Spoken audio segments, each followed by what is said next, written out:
주에 하나님이 구별한 이스라엘 민족이 하나님 보시기에는 택한 백성답지 않고 이방 사람처럼 살고 있다라는 말씀을 드렸습니다. 믿는 사람과 믿지 않는 사람이 구별되지 않는 시대, 3000년 전 호세아가 사역하던 그때만이 아니라 지금도 역시 동일하지 않는가 하는 생각을 갖게 합니다. 오늘 여러분은 예수 그리스도의 보혈로 구속함을 받고 거듭난 하나님의 자녀로 이 세상에 살면서 구별된 존재로 하나님 앞에 살아가고 계신지요? 그렇지 않으면 내 삶 속에서 내가 정말 주님께 나와 예배하는 것 외에는 믿는 자로서의 구별된 모습이 전혀 없다라고 생각이 공감되어지고 있지는 않은지 생각해 보아야 될 것입니다. 지난주에 이방 사람처럼 기뻐 뛰놀지 말아라.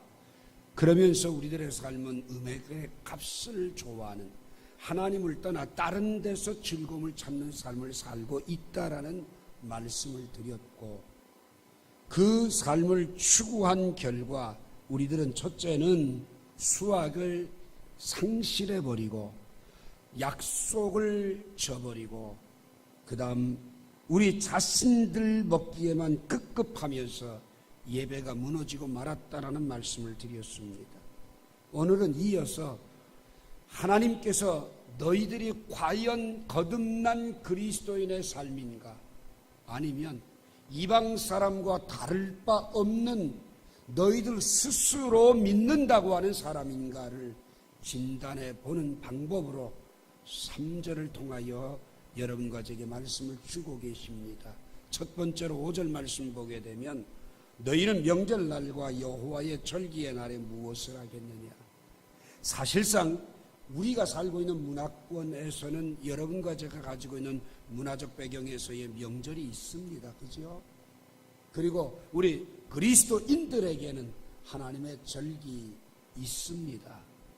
그런데 사실 이스라엘 민족들은 430년 동안 애굽의 포로 생활에서 나와 자유하게 되어져서 그들에게 주어진 유월절과 수장절과 또한 그들에게 주어진 그 추수감사절, 이 모든 절기들을 통하여서 그들은 그 절기의 행복함을 누리고 살았습니다. 그런데 이 절기가 어느 날 변질되기 시작을 해요. 그래서 명절이 되어버렸어요. 여호와의 절기의 날과 명절은 전혀 달라요. 여호와의 절기는 하나님이 만들어 놓으신 절기요, 그 말씀의 원리대로 살아가면서 얻는 축복이지만, 명절은 내가 내 마음대로 만들고 거기서 기뻐하고 뛰놀고 살아가는 삶이다, 그 말입니다. 직접적인 질문 하나 드릴게요. 여러분, 구정과 추석 신나고 좋습니까? 아니면 부활절, 맥주절, 추수감사절이 신나고 좋습니까? 명절은 여러분 뭐 하는 날이고 하나님의 절기는 뭐 하는 날입니까? 명절과 여호와의 절기의 날에 너희가 무엇 하려느냐 이렇게 묻습니다. 부활절 뭐 하는 날인가요? 맥주감사절 뭐 하는 날인가요? 추수감사절 뭐 하는 날인가요, 여러분들? 아시는 분 한번 대답해 보세요. 3000년 전에 변질되어지고 타락의 길을 걷고 있던 호세아 선지자 당시에 이스라엘 민족들의 모습이 오늘 여러분과 저의 모습과 전혀 다를 바 없다는 겁니다. 이게 오늘 본문의 단식입니다. 적어도 여러분과 제가 정말 그리스도 안에서 구속함을 받은 하나님의 자녀라고 한다면 여호와의 절기가 나에게 얼마나 복된 거고 얼마나 소중한 거고 내 인생을 걸만한 것인가 알고 살아야 되는데, 그리고 그런 날들을 지켜야 되는데 그러지 않다는 거죠. 목사인 내가, 그리고 주님을 섬기고 사랑하는 여러분이 정말 하나님의 절기에 대한 기쁨이 있습니까? 그 절기를 왜 주셨는지를 알고 계십니까? 좀 더 진솔하게 이야기하자면 구정만도 못하고 추석만도 못한 거 아닌가요? 저는 오늘 여러분들을 책망하기 이 말 드리는 게 아닙니다. 오늘 이 말씀을 통해서 내 신앙의 현 위치가 어디인지를 발견해 보자는 겁니다. 오늘 하나님의 절기의 날, 하나님 분명히 목적을 가지고 여러분과 저에게 주신 은혜. 그런데 우리는 하나님의 목적도 모르고 왜 지켜야 하는지도 모르고 그 절기를 통해서 내가 어떤 자리에 나아가야 되는지조차도 모르고 있다는 겁니다. 못하겠느냐 이렇게 묻습니다. 부담스럽고 짐스럽고 거추장스러운 것들을 어떻게 하겠냐 그 말입니다. 오늘 여러분 성령 강림 주일입니다. 성령 강림 주일이 뭡니까? 사도행전 2장 1절 오순절 성령이 강림하셔서 교회가 탄생하게 된 날입니다. 성령 강림 주일과 나와 무슨 상관이 있습니까, 여러분? 오늘 그리스도인들의 가슴 속에 성령 강림절의 의미가 뭔가요? 회색이 되어서 그런 거 아닙니다만은 총회가 묘하게 일절 갖게 잡으셔서 세계 선교 헌신의 날이라고 해서 선교사들을 위해 기도하고 선교사들을 위해서 정성을 모아서 좀 보내달라고 하는 그런 날로 지킵니다만은 그래도 조금 연관성 있는 날들이라는 생각을 갖게 하지만 사실 그게 여러분과 제게 어떤 부담감으로 작용을 하지 기쁨과 즐거움을 주는 절기는 아니지 않냐 그 얘기입니다.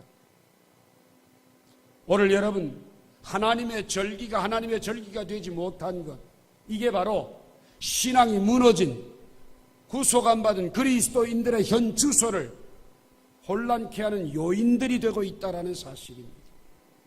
호세아 2장 10절 말씀에 보게 되면 우리에게 주어진 절기를 제대로 지키지 아니하고 똑바로 섬기지 아니하면 그 모든 날들을 패하겠다라고 말씀합니다. 여러분 여로보암을 보게 되면 열왕기상 12장 33절에 하나님의 절기를 지 멋대로 날짜를 정하고 자기 마음대로 그 명절을 바꾸어서 섬겼어요. 여러분 여호와의 절기와 명절의 차이는 여호와의 절기는 하나님이 정한 원리대로 지키는 거고 그 원리를 따라가노라면 하나님의 자녀된 축복과 특권이 있는 건데 명절은 뭐예요? 내 좋은 대로, 내 마음 먹은 대로, 내 마음 편한 대로 정하는 겁니다. 그런데 중요한 건 여러분과 저의 삶 속에서 하나님의 절기가, 복된 하나님의 절기가 명절만도 못하게 여겨지고 있다라고 하는 게 문제라는 겁니다. 그래서 이사야 1장 14절에 보게 되면 내 마음이 너희의 월삭과 정한 절기를 싫어하나니 내게 무거운 짐이라. 즉 오늘 5절에 있는 말씀처럼 여호와의 절기가 명절로 둔갑해버리고 둔갑되어진 그 명절 자체를 지켜보는 하나님이 역겹다, 힘들다, 지친다고 표현하고 계십니다.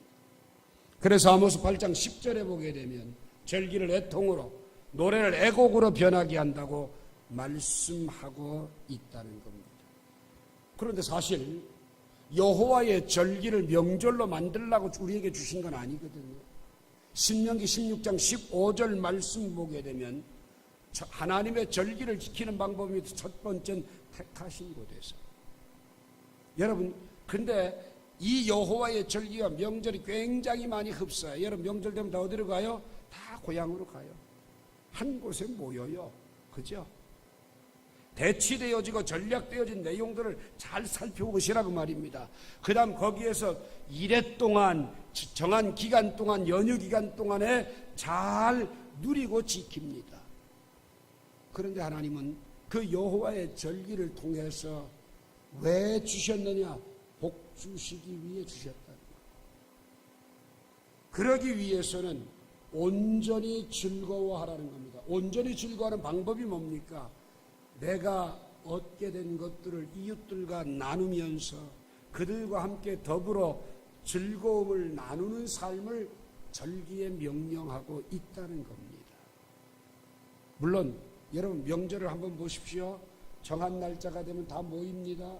모여서 서로 선물을 교환하고 서로 사랑한다고 이야기하고 서로 시간을 나누고 정감들을 나눕니다. 굉장히 많이 비슷하지 않습니까? 그런데 중요한 거는요, 기뻐하는 농도가 여호와의 절기에는 별로 없고 명절엔 있다는 거지요. 이게 이동되어진 모습이라는 겁니다. 오늘 저는 여러분들에게 이런 말씀을 드리고 싶어요. 오늘 명절과 여호와의 절기가 혼돈되어지고 뒤바뀌어지는 상황이 이 시대 오늘 내 삶의 모습이라고 한다면 이제라도 바르게 잡자는 겁니다. 복되게 잡자는 겁니다. 정말 구별되도록 내 삶을 바꿔보자는 겁니다. 그래서 스가랴 8장 19절 말씀에 보게 되면 이스라엘 모든 민족이 그 잘못되어진 절기에서 회개하고 돌이켜서 하나님 앞에 나오게 되면 금식이 변하여 기쁨과 즐거움과 희락과 즐거움, 이 모든 것들을 누리는 은혜를 얻게 되는데, 그 은혜를 누리는 절기가 되어지는 방법이 뭐냐? 진리와 화평이라는 겁니다. 말씀대로 회개하는 겁니다. 그리고 서로 사랑하고 섬기고 지나간 담들을 허물고 하나가 되어지는 것, 이게 바로 절기의 모습이라고 하는 거예요. 저는 오늘 여러분들에게 한 가지 제안을 드려요. 맹목적으로 절기를 지키지 마십시오. 하나님의 절기는 복되게 지키셔야지 됩니다. 그래서 고린도전서 5장 8절에 보게 되면 바울은 우리가 명절을 지키되 묵은 누룩으로도 말고 악의에 찬 누룩으로도 말고 오직 순전함과 진실함의 떡으로 하자고 이야기를 합니다. 무슨 말입니까? 변질된 요소들을 다 제거하고 잘못되어진 모습들을 다 좀 벗겨내고 좀 제대로 돌아서 보자 얘기입니다. 말씀으로 제대로 돌아가는 것, 이것이 오늘 믿는 그리고 구원함을 얻은 하나님의 자녀로서의 모습이다라고 하는 것을 꼭 가슴에 새기시기를 주의 이름으로 부탁합니다. 두 번째로 6절 봅시다. 보라, 그들이 멸망을 피하여 갈지라도 애굽은 그들을 모으고 노은 그들을 장사하리니 그들의 은은 귀한 것이라 찔레가 덮을 것이요 그들의 장막 안에는 가시덩굴이 퍼지리라. 두 번째로 거듭난 그리스도인과 믿지 않는 사람과의 차이가 있다면 바로 6절 말씀에서 두 가지 우선순위에 대한 이야기를 합니다. 하나는 뭐냐? 그들의 은은 귀한 것이다. 은은 뭐예요? 재물을 얘기합니다. 여러분이 가지고 있는 재물을 하나님도 귀한 것으로 여깁니다. 그런데 이 귀한 것이 귀한 것인데도 불구하고 그것이 찔레가 되면 안 된다는 겁니다. 찔레가 되면 안 된다는 거예요. 그런데 찔레가 되도록 살아가고 있다는 겁니다. 그게 멸망을 피하여 가는 삶이 바로 가장 소중한 것들을 찔레가 되게 하는 삶이라는 겁니다. 그리고 그들의 장막, 가정이지요. 가정 소중하지요. 그렇지만 이 가정이 가시덩굴이 돼서는 안 된다는 겁니다. 그들의 장막이 가시덩굴이 퍼져서는 안 되는데 그 가시덩굴이 퍼지는 이유가 뭐냐 그 말이죠. 하나님이 내 삶의 우선순위냐, 가정이 우선순위냐. 여기에서 우선순위가 바뀌어지게 되면 소중한 재물이, 소중한 가정이 바로 내 자신을 찌르는 아픔과 고통의 환경으로 변화되고 만다는 겁니다. 오늘 이 자리에 있는 분들이 행복하기를 원치 않는 분 누가 있겠습니까? 점점 더 나아지고 성장되어져 가는 삶을 구가하기를 희망하지 않는 분이 누가 있겠습니까? 여러분의 가정에 기쁨이 넘치고 늘 하나님의 도우시는 은혜가 넘치기를 소망하지 않는 가정이 어디 있겠습니까? 그런데 오늘 대다수 구속함을 입은 그리스도인이라고 이야기를 하면서 그들의 삶은 바로 장막을 가시덩굴로 만들고 있다는 겁니다. 가정 안에 가시덩굴이 굴러보십시오. 여기저기서 아파하는 소리가 들려집니다. 힘들어하는 소리가 들려집니다. 서로 날카롭게 공격하는 소리들이 들려지게 됩니다. 그 이유가 도대체 뭘까? 여러분, 하나님이 내 삶의 우선순위가 되면 하나님과 겸하여 섬기는 재물이 청지기적 관점에서 관리가 되어지는데, 하나님이 우선순위가 안 되고 재물이 우선순위가 되면 청지기가 아니라 그때부터는 과도한 소유욕이 내 안에 자리 잡게 된다는 겁니다. 그러니까 찔레가 될 수밖에 없어요. 여러분, 지난주에 제가 그런 이야기를 드렸어요.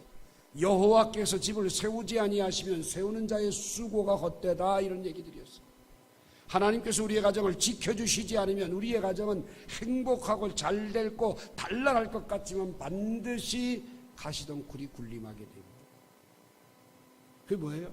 하나님이 우선순위가 안 됐어요. 믿음의 조상 아브라함을 보십시오. 이삭을 내리고 그 행복하고 단란한 가정, 하나님의 축복을 받았던 그 가정이 하나님이 우선순위가 되지 않고 이삭이 우선순위가 되니까 하나님은 이삭을 번제로 드리라고 요구하십니다. 그 우선순위가 안 바뀌고 드릴 수 있었던 것, 이것이 바로 신앙입니다. 만약 가정이 우선순위가 되었다, 그럼 못 드리죠. 그럼 그 가정은 가시덩굴이 되는 겁니다. 이게 원리입니다, 여러분. 오늘 6절에 여러분과 제게 주시는 건 우리들이 얼마나 지혜롭고 민첩하냐 하면요, 멸망을 피하여 가는 정도로 민첩하게 재물을 따르고 가정 중심으로 따라갑니다. 여러분, 오늘 그리스도인의 가정들을 한번 곰곰이 살펴보십시오. 얼마나 그 사람들이 하나님 중심으로 나가는가, 아니면 가정 중심으로 나가는가.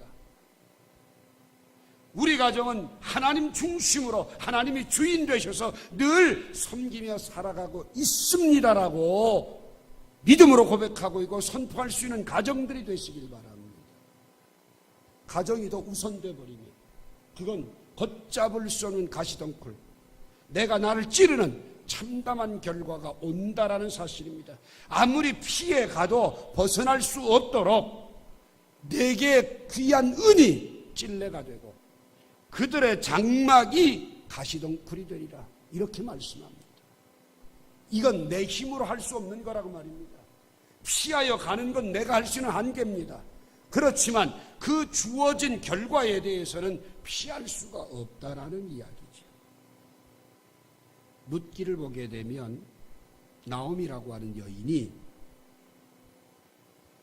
유다 베들레헴 땅에 흉년이 듭니다. 흉년이 드니까 여기 있다간 굶어 죽겠다 싶어서 있는 것 싸가지고 이민을 모압으로 갑니다. 근데 이민 생활 10년 만에 남편 두 아들 다 죽어버리고 과부만 남고 가지고 나간 재산 모자 다 털려버리고 거지가 돼버렸어요. 그러면서 그가 이렇게 고백합니다. 내가 풍족하여 나갔더니 빈손되어 돌아왔는다. 그게 바로 그들의 장막이 가시덩굴이 되는 겁니다. 여러분 잘 아는 요나를 보십시오. 니느웨로 가서 그 성의 복음을 전파하라는 명령을 받습니다. 그런데 요나는 하나님의 낯을 피해서 다시스로 도망을 갑니다. 피해 도망간들 어딜 갑니까?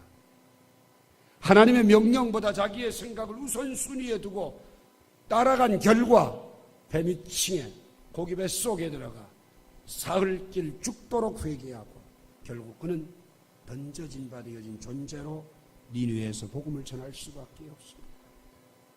시편 139편 7절 이하의 말씀처럼 어디를 피해도 어디를 떠나도 하나님은 피할 길이 없다라고 하는 거죠. 오늘 저는 여러분들에게 묻고 싶습니다. 날 구원하신 예수님, 나를 위해서 십자가에 피 흘려 죽으시고 내 생명을 구원해 주신 그분 앞에서 정말 내 삶은 재물보다는 하나님이 우선순위에 있게 되기를 원합니다. 가정보다는 하나님이 훨씬 더 우선순위에서 우리를 다스려 주시기를 소망합니다. 왜? 그게 내가 행복해지는 비결이기 때문에. 그게 바뀌어지는 것이 바로 이방 사람화 돼가는 오늘의 성도상이라는 사실입니다. 잠언 16장 9절에 보면 사람이 마음으로 자기의 길을 계획할지라도 그 걸음을 인도하는 분은 하나님이라고 그랬습니다. 여러분 어떤 길을 계획합니까? 여러분 계획하는 길이 찔레와 가시덩굴 같은 길을 계획하고 있지는 않은지. 또한 잠언 19장 21절에 보게 되면 사람의 마음에는 많은 계획이 있다고 할지라도 오직 하나님의 뜻만 영원하다고 그랬습니다. 오늘 우리들의 삶 속에서 하나님의 뜻 가운데 온전히 서는 은혜가 있게 되기를 주님의 이름으로 부탁을 드립니다. 마지막 세 번째로 시간이 많이 가서 좀 줄입니다. 7절 봅시다. 형벌의 날이 이르렀고 보응의 날이 온 것을 이스라엘이 알지라. 선지자가 어리석었고 신에 감동한 자가 미쳤나니 이는 내 죄악이 많고 내 원한이 큼이라. 제가 지난주에 많은 사람들은 하나님을 보지 못하지만 호세아는 하나님을 보았다. 그 본 이유가 뭐냐? 형벌의 날이 다가오고 있고 심판이 다가왔다는 걸 알았다라는 이야기를 제가 드렸습니다. 그런데 오늘 이 본문에서 심판에 알아야 될 한 가지 분명한 사실, 우리의 모습 속에서 이런 모습이 있다면 마지막 때가 됐다라는 거예요. 그리고 이방 사람화 돼간다는 거예요. 그게 뭐냐? 두 가지예요. 선지자가 어리석게 보이는 것, 하나님의 시에 감동한 사람이 미친 사람처럼 보이는 거예요.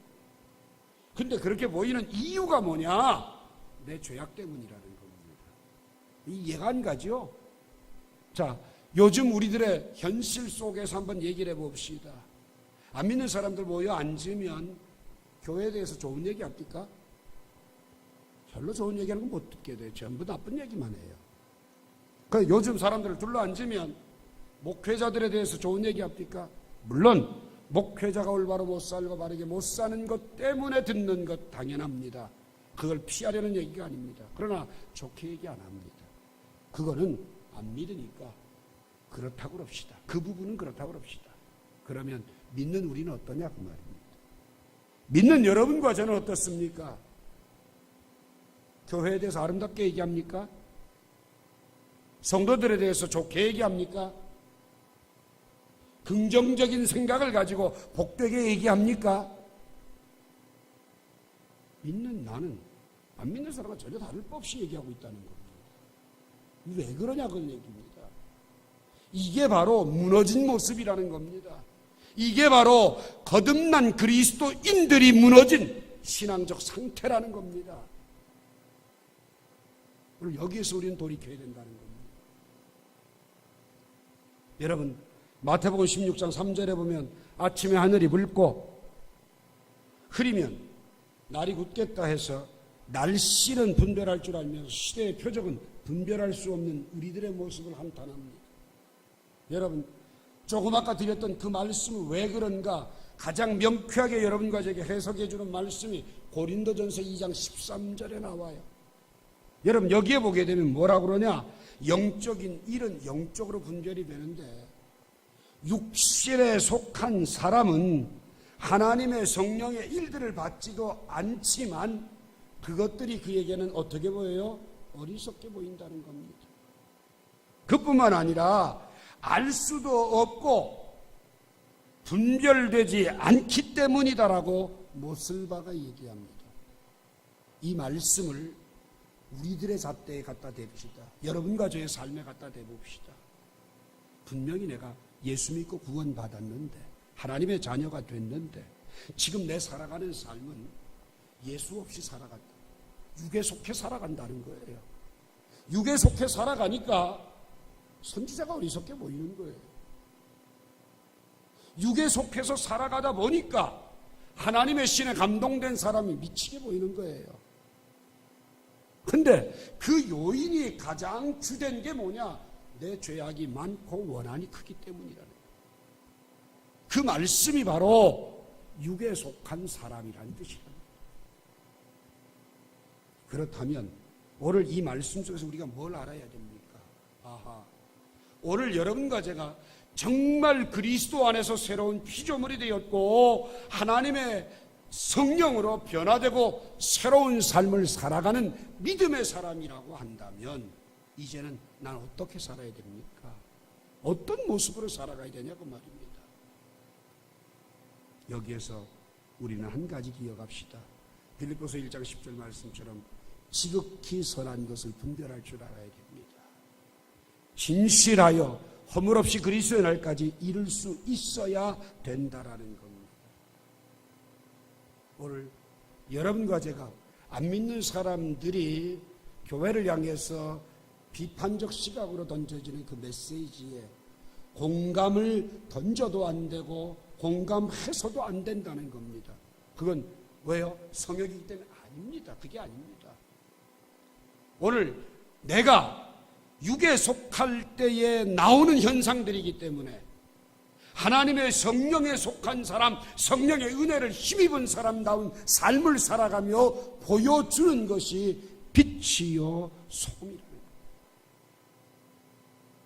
시간이 좀 많이 가도 어저께 방송에서 봤던 이야기 하나만 하고 말씀을 마치려 합니다.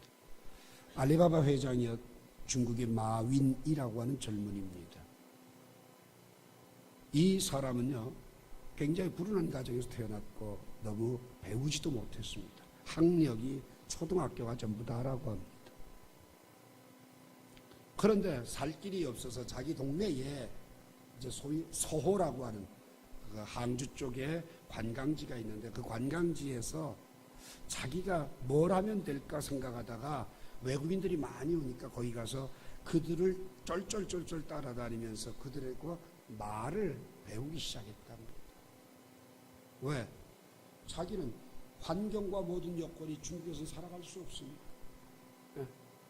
그래서 외국인들과 함께 어린 꼬마가 그냥 가까이 가서 말도 걸고 이야기도 하면서 말을 배우기 시작합니다.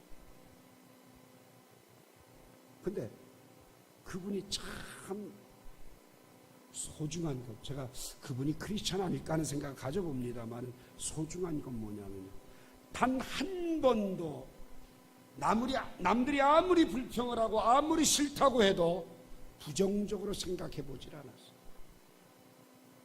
저는 어저께 그분에게 굉장히 충격을 받았습니다. 불평이 들려지는 곳엔 기회가 있다는 겁니다. 불평은 뭐예요? 무언가 잘못됐다는 얘기죠, 그죠? 거기에는 문제를 해결할 기회가 있다는 겁니다. 그걸 해결하는 사람이 성공한 사람이 될 수 있다는 거예요. 불평에 공감하는 사람은 아무것도 못한답니다. 오늘 저는 여러분들에게 드리고자 하는 도전이 뭐냐 하면 이 말씀 속에서 많은 사람들이 비판하고 부정적인 시각으로 쏟아낼 때에 거기에 공감대를 가지고 함께 춤추는 사람이 아니라 그 문제를 해결할 수 있는 사람, 그게 분별하는 사람이요, 선한 일을 하는 사람이요, 그 사람이 바로 영에 속한 사람이라는 거지요. 오늘 그 삶을 살자는 겁니다, 여러분. 이게 안 믿는 사람과 나와의 구별된 모습이 되어야 됩니다. 저는 오늘 여러분에게 세 가지 도전을 드립니다. 명절과 하나님의 절기 어떤 게 더 소중하고 기쁩니까? 후자가 되어야 거듭난 그리스도인입니다. 복되게 만들어야 됩니다. 두 번째, 여러분과 제가 기억해야 될 것은 이 본문 말씀 속에서 하나님보다는 재물이 우선순위가 되고 하나님보다는 내 가정이 우선순위가 됐다면 우리는 지금 찔레와 가시덩굴을 향해 달려가고 있는 잘못된 걸음입니다. 돌이켜야 됩니다. 내 삶에 하나님보다 더 소중한 건 없는 아브라함처럼 하나님을 경외하는 자 되시길 바랍니다. 마지막으로 여러분과 제가 기억할 것은요, 남들이 비판과 부정적인 이야기를 할 때에 거기에 덩달아 춤추는 자가 아니라 거기에서 문제 해결을 볼 수 있고 그 문제 해결을 향하여 나아갈 수 있는 지극히 선한 것을 분별할 줄 아는 영적인 사람, 그래야만 우리에게 소망이 있습니다. 교회의 소망이 있고 민족의 소망이 있습니다. 시대를 바꿔가는 하나님의 사람들이 되기를 주의 이름으로 축원합니다. 기도합시다.